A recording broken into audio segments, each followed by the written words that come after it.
Welcome into the arena. Grab yourself a seat and join me courtside as we talk your Miami Heat. Welcome on into another edition of Miami Heat Basketball Beat. I'm your host, Michael Furley, and I am grateful for all of you guys who are joining me today. Unfortunately, this one comes in after a loss for your Miami Heat as they lose Game 1 to the Cleveland Cavaliers 100-121. This one was tough. The Heat were fighting the best that they could. They were fighting the best that they could. You could tell right off the start that they were, I don't want to say outmatched, yes, but they were just weaker. The other team was playing rough, more physical, stronger, faster.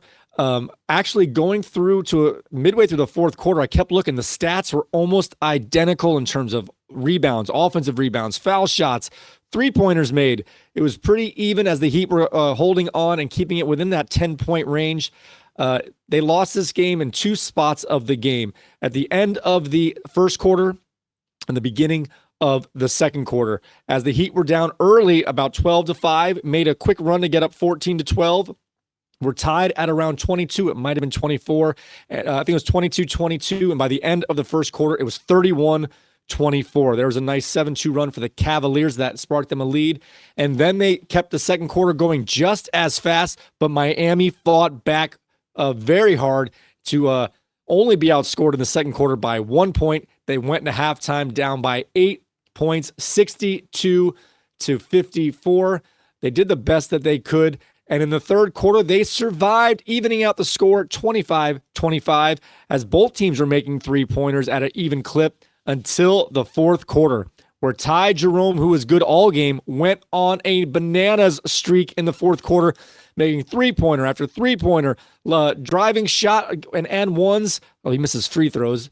And each three-pointer got further and further away. And when they started putting the pressure on Ty Jerome, Darius Garland hit multiple dagger threes. Again, the final here was 121-100, but it was an 8-point game with about 4 minutes to go until the waterfalls broke down here. That's not the saying, but they just couldn't keep up.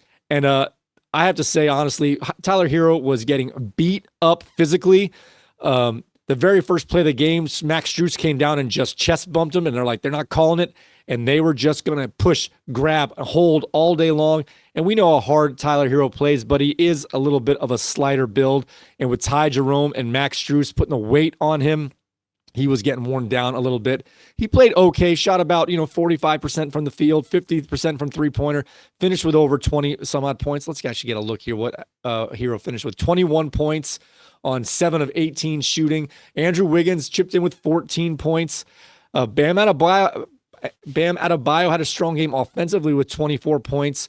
And honestly, the bench for the Heat were outplaying the bench for the Cavaliers until that fourth quarter, with Davion Mitchell seemingly getting to the basket at will, scoring 18 points. However, Duncan Robinson and Haywood Highsmith could only chip in with a few points here and there. Highsmith did battle on the boards, but it wasn't enough, as the hot three-point shooting by the end of the game is what took this one down. The Heat actually handled the big lineup of the Cleveland Cavaliers as Evan Mobley and Jared Allen combined for 21 points, but it was the backcourt with Donovan Mitchell scoring 30 points, Darius Garland scoring 27, Ty Jerome scoring 28 points. Three guards right there getting almost 90 points, about 85 points there, and that was the difference. Tyler Hero came out of this game battered and bruised, not just by the way the game went, but literally was scratched up all over the place.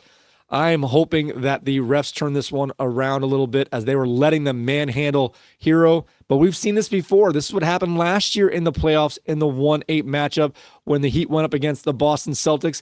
When you have physical defensive guards, they can take Tyler Hero out of the game. Hero will work his butt off. I will give him that, but it takes him all that work to get his points.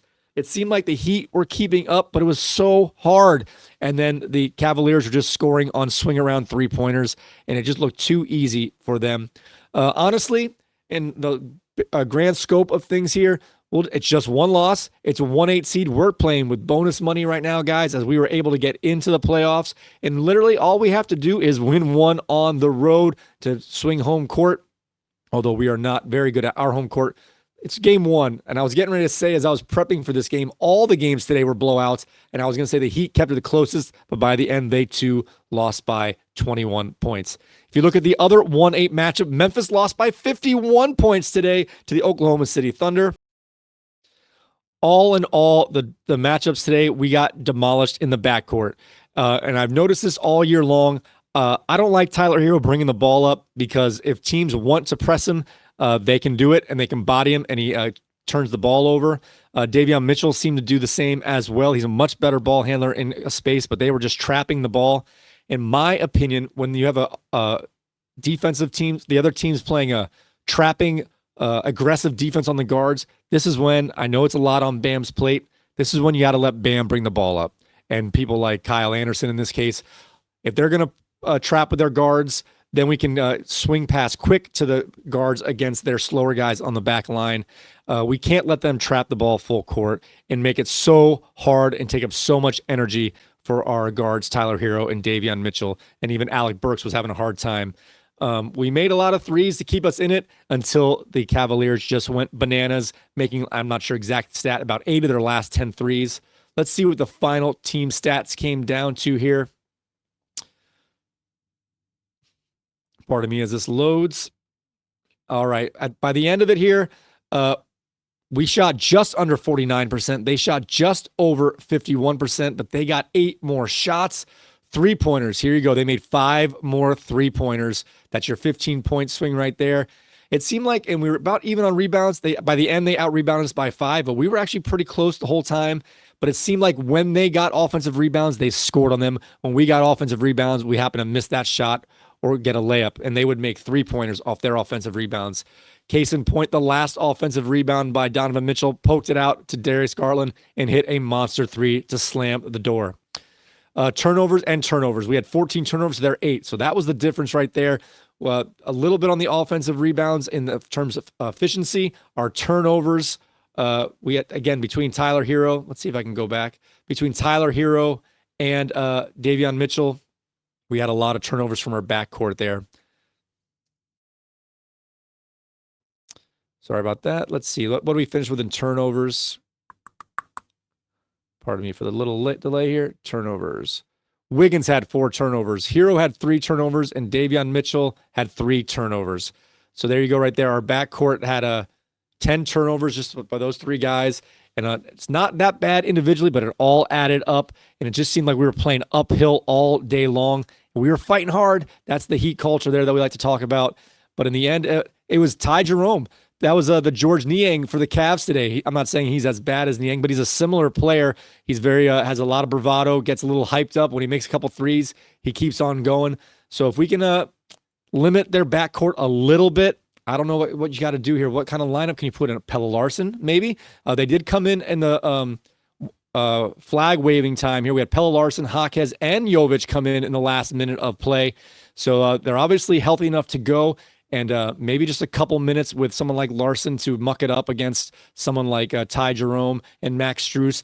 He's not going to play that many minutes. Let him get those fouls. I mean, not go into foul, but go in to be aggressive and physical because we got out-physicaled today. Unfortunately, Heat fans, we are down 1-0, but honestly, we are playing with some house money. Let's get a little bit of a rest. We're finally a day without traveling.